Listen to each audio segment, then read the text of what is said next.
Okay, let's do the level hot where I asked you, so once you have your histograms, so your data, and displayed, I wanted to fit the Gaussians and then indicate the mean, well, that makes no sense, the mean on each of the distributions, STD, so the standard deviation of each Gaussian. So find a clever way of doing that. You hopefully Googled it.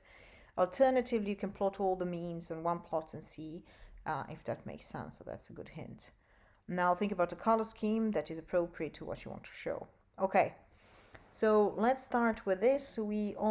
First we need to do what we did before. We need to plot the histograms. So the way we did it. Oh yeah, so first what I would suggest, the way I do it, if you need to do something for a lot of things. So first make sure that it works on one thing, and then you can extend it to iterate over whatever a number of things you have. So start with small, don't start with like coding up everything, unless you are really able to do that from the get-go. So let's start.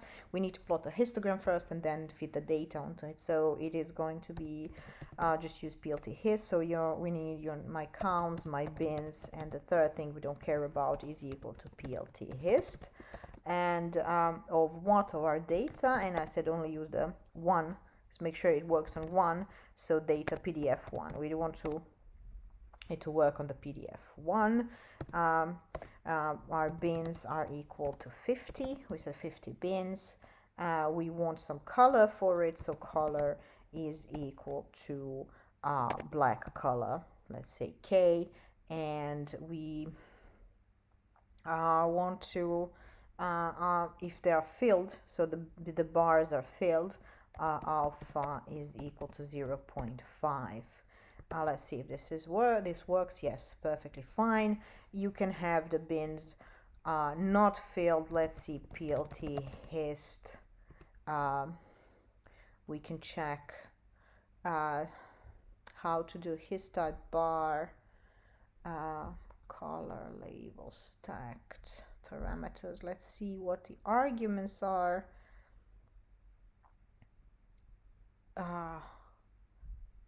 Let's just do bars. Traditional type with most of the data units. Let's see. A default is bar. Step filled. Well, I'm sure that you can make it not filled. Maybe step. So his type equals step. Let's try to do this. Sorry. Hist type equal, is that like a string? Yes, it's a string. So step. Oh yeah, exactly. So now you can do it like this if you want. Let's just leave it as that, but then don't leave alpha, just lose the black. Okay, now what we want to do is we want to fit a Gaussian to this. So you need to generate Gaussian with the same data, and the only information for Gaussian you need is the mean and the standard deviation, right? So you can say your mean is mu is equal to a numpy mean of your first PDF, so data pdf1, and same way your sigma, your standard deviation is numpy std of your first distribution, which is called pdf1. Okay, now we want to fit a Gaussian, as I said. So let's call it Gauss fit is going to be equal to the you need to use a SciPy PDF norm, and then we can that's in the stats, so we can import that so we don't drag it every time. You say from scipy.stats import norm, and then this was our level hot, right? So Gauss fit is going to be norm.pdf. So you generate a normal distribution, a probability distribution, and then you need your bins, and then your mu and sigma, right? Mu sigma, and then you can try to plot plot, oh sorry, plt dot plot bins and Gauss fit, and just say that color is going to be equal orange. I like orange. And then let's do the line width is going to be equal, so thicker line 3. Okay, you can see that is there, but something's not right, and I think a few of your students already had this problem last week or the week before the enrichment week. So what's going on? So once you are basically generating the Gaussian here with your normalization is taken into account, so this is normalized, so the area under your curve is equal to 1. But this is not the case for a histogram, so what you need to account for this area under this histogram, so you basically need to multiply your Gaussian by a normalization factor. How are you going to get this? Well, very easy. You just take each of the bars of the bins. You need to get their width. So you need the bars width and the height, right? It's the area and then the sum of them. So the way you need to describe that, you just say that bin width is equal to, so because all of them have the same width, they're same. What we're going to do is you say the bin, so x2 minus x1 of the bin, right? So bin, your bins, the second one minus bins, the first one, that's your bin width. And then in order to get the area under your histogram, you say area is going to be the sum, so numpy sum of all of your counts, right? How many of them you have, and then you multiply it with the width of the bin width, and this is your area. That's your area. And now you need to multiply your Gaussian. Let's just actually move it down here. And then we need to multiply it by area. So Gaussian fit. And now let's try to plot this. Exactly. And now you see that it's a perfect fit. Let's actually decrease the line width now to maybe 2. Okay, now it may be better. Okay, and then the last, another thing that I asked you is to indicate the mean of the distribution on the plot. The way you can do it, you can use a pyplot function that's called v-line, so the vertical line, and you want the vertical line to go exactly where the mean is, but you don't want to go all the way through the plot. So be careful, there's like v-lines, and then, oh, there is another function I forgot, but one is when you're specifying where you want to plot it, one is working in the plot coordinates and the other one is working in the data coordinates. So don't get confused, like if it doesn't work, it's probably that's the case. But in this case, we're going to use the v-lines, so it's going to be plt v-lines, and we know that it needs to go, the x value is exactly at mu, so we just say mu, right, where our mean is. And then you want to indicate in your y coordinates from 0 to basically the maximum of this distribution. So your y mean is going to be equal to 0, and then your y max coordinate is going to be the maximum, so numpy max of your function here, which is your Gaussian. So the numpy x, the maximum value in your array, which is Gauss fit. And you also want to set the color of it, and you just say it's orange as well, right? And there we have it. Maybe you don't want the line width, want to be the same in all of the plot. There we go. This is your fit. You can call this label is called Gaussian fit. Let's add the label to here. Label is equal to data, and then we need plt legend just to display this. Very good. And the next thing I asked you to indicate, if you want to indicate the standard deviation on this plot. So what you can do is standard deviation is the spread of the data, 1 sigma away from the mean, right to the left and the right. So we can create, we can use a function in pyplot called fill between. So you need to specify where you need to fill between coordinate x1 and x2, and then also in y axis from y, what is your y1 and what is y2. So the way you do it, you need to your x fill in the x way. So your fill, let's call it x fill, is going to be equal to, it needs to go between 1 sigma away from the mean and plus. So you can say numpy a range exactly from mu minus sigma and then mu plus sigma. And then you want the step size 0.01 or something. Okay, your y fill, oh yeah, let's just, we don't need the underscore. Y fill is going to be your norm, right? You want to fill it in the y from y coordinates. It needs to be enclosed with your or by your function. So in norm PDF, your Gaussian fit, right? But you need the x fill because you don't want the whole under the whole curve. You just need it from sigma away from the mean. So it's going to be x fill. This is your x data. And then because you're generating your PDF, right, you need the mu, you need the sigma, right? You just need basically a tinier piece of this Gaussian from the top, if that makes sense. Of course, keep in mind that this is normalized, so you need to multiply it with an area, right? So to make sure that it fits there.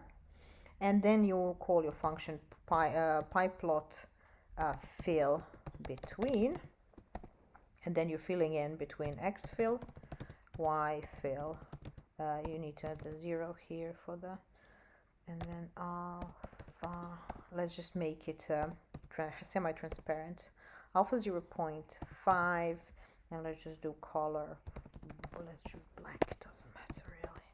There we go. It is exactly the area under the curve. And you can convince yourself, again, go back to what I was saying, how this is done. And then another thing you can do is to indicate the value of the mean and the standard deviation on the plot. The way you can do it is a very fancy trick. You just create a fake data scatter with no data, actually, just say plt scatter. And then you just do empty lists. But you label it. So label is going to be equal to sigmas and mu. So you don't want to write mu with letters. You want to do it the proper way, Greek letters. So then you need to work in the math mode, which is after you open the quotation marks, within them you open $2 signs, and then between dollar signs you're going into something that's called LaTeX mode or math mode. And then you write the syntax for the Greek letters is you start with the backslash and then write mu is equal to, and now you need to call what is your variable, so it's automatic. You don't want to write it down, right? So we're going to use an f string, just put an f before here, and then open curly brackets, and then write your mu. Let's do the same thing for the standard deviation. I'm just going to copy this and then say sigma, right, is the std, and then I called it sigma, and that should work. Maybe because we don't want the scatter to have some other color other than white, so it says a color is equal to white because we want it to be invisible on this background. Color is equal to white. Okay, now you see that it displayed a lot of decimals. We don't want that, so you can go back into where your variable is, and then you can set the number format. So you can do that. If I want 2 decimal places, you can just do colon dot to f, and then same after sigma, colon dot to f, run it, and there we go. It is there. Another thing I don't like in the in this type of plots, I don't like the frame around the legends. You say frame on is equal to false. And there we go. This is our plot. So now this is working for one PDF. You can also extend this, you can make it better, you can just add some sort of labels and on the axis, but what I need to do in order to save time is already 15 minutes of this recording. I'm going to copy this and then make a function of it, so then we can loop through all of the data. So what I do, I just copy all of this, open a new cell and just say make a function. So let's call this function something like get Gauss and fit and plot. Okay, you can write the docstring later. I'm not going to do that. So I'm going to paste the code. Now it's pasted a little bit weirdly. This needs to be indented. It needs to be within the function. And now what I need my data. This is going to be one of my arguments. So data. I'm going to remove this PDF because we're going to loop through that. It shows up here and it shows up here. And then, for example, I want each of these, because I'm going to loop through them, I want the title to be automatic. I don't want to assign it myself, so I can say that PLT, let's put it here, sorry. Why is it not? PLT.title, and then I'm going to use an F string, right? F string, and I say something like Gaussian fit 4, and then it should be for PDF1, PDF2, and so on. So we can use a curly bracket and then call a column. So that's going to be our second argument, data column. And I think we should finish the function by say return. You just say return is going to do that. So let's try it now. Let's try it through the loop. We're going to have to loop through as I said, through the data frame and then through the columns, right? So it's going to have two things to iterate over. So it's going to be, again, like I did before, for I, J in zip. So we first want to iterate over data. So data and through columns, right? Columns, because columns correspond to PDF1, PDF2, the strings, right? And then in zip data columns. And then we also want to iterate over the columns itself, the list of columns. So I'm going to say that it's going to be in the range from 0 to the length of our list of columns, something like that. And then I call my function fit Gauss, how do you call it, and plot.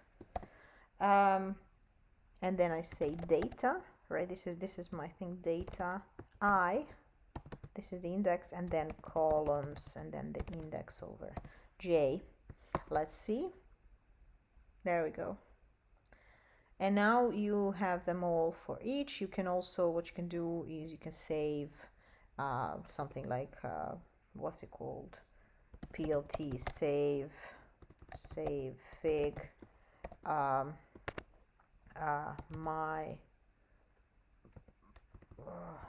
Gauss fit plot, but you don't want them to overwrite. You want each of them to have a separate name, so you can do an F string, right? And then you can say fill it in for each column, dot PDF, for example, and then it's going to save each of these in a separate PDF with correspondingly named appropriately. What you can do, you can also do like 5 times 3 subplots, but that I'm not going to do. This is enough for you. And then just in order to save time, quickly, I also asked you to do something else, which was, not here, sorry, here to indicate, oh my God, what did I ask? To plot all of the means on one plot. So the way you can do it is say PLT figure, and then you say fig size. something like, oh, I'm missing a bracket, do I? Fig size, let's say just 10, 5, I don't know. Let's see if it's going to work. And then we say, we have a list of columns, right? Do I have calls list? Calls list, right? I did it, yes, I already previously did that. So like I say, for I in range 0 to a len of our stds, because we already did, right? We have the no, it means, I said means. Means we already generated them through our function before, and in the range of from 0 to the number of length of the means we have, you can say plt scatter, and then you can say calls list, right? List of columns, because we want to plot PDFs on one axis and then the means on the other. So calls list is going to be index I and then means over I. Let's see. Okay, I would actually rather print this in a different way. So now what we can do, we can extend this. Let's say we can have means and the standard deviation and subplots, and then I would also revert, I would change that the PDFs, this list of PDFs goes on the y-axis, and then the list of means or the standard deviations goes on the x-axis. So let's do this quickly. Make fig axis. Again, we need to make subplots, so plt subplots. So we want one row, 2 columns, 1, 2, fig size, something like, I don't know, 10, 5 again, leave it like that. Do you want them to share the y-axis? Because, yeah, they both have PDF 1 to 3 to 15, so yeah, share y is equal to true. And then plt subplots adjust. Let's say w space is going to be equal to 0, and then h space also equal to 0. Let's see. Okay, we made this thing. Now let's fill it in with some some data actually. So we're going to see for I in range, how did we do it here? For I in range 0 to length of the, for example, stds. Then I say plt scatter. Oh no, it's not going to be plt because we did the axis, so it's going to be axis, the first axis, so axis 0 scatter, and then I said let's do stds I, and then on the y-axis we're going to do columns list, so calls list I. And then let's just copy this quickly and do the second subplot. So axis 1 scatter, but not the stds, we want to do the means. Let's see how this looks. Okay, yes, now it looks much better. We want to think about the colors. So colors, we already had colors defined, so color is equal colors. It has the same length, right? 15 colors, so we can just say I to loop over I. They should match the shape. There we go. Now we can see how they're going from. So as I said, I would not use the same color scheme for all three, because these 3 different sets, so you can set colors, separate colors, 3 color schemes, colors 1, 2, and 3, and then have one set of color for this group, and for this, because they're clearly different by this. So I should have done this, but I'm going to leave this to you. So this is not the wisest way to do it, right? Because there are 3 separate categories, as you can see. In this case, we have the means of the first one of the PDFs, 5 to 10 are clustering around -1 from the PDF, so 1 to 5 clustering on 0, and then mean is about 1 for the rest of the PDFs, as I said. And then here you can see the values of the STDs. What you can also do is set the labels. So axis, for the first one axis, 0 and then set X label. So this is a little bit different when you're working with subplots. Similar syntax, so don't worry about this. It's not like X label, but it has to be set underscore X label. Is let's say standard deviation. Let's say font size is equal to 15. We want to make it bigger. Let's do the same thing for the other subplot. The X label on the second one is going to be mean, not deviations, just deviation. Font size mean, and then we only need on the first one for the y-axis, so axis 0, set y label, we can say something like PDF, font size. Oh, what did I do? Font size equal 15. Oh, sorry, this is wrong. Yes, okay. So something like that. Now, as I said, try to just change the color scheme so the three categories have different colors, and also, but that works for the mean, right? In the standard deviation, actually, the same category is going to be PDF1, PDF6, and 11, and then another category is going to be 2, 7, and 12, and so on. So here you can have 5 categories of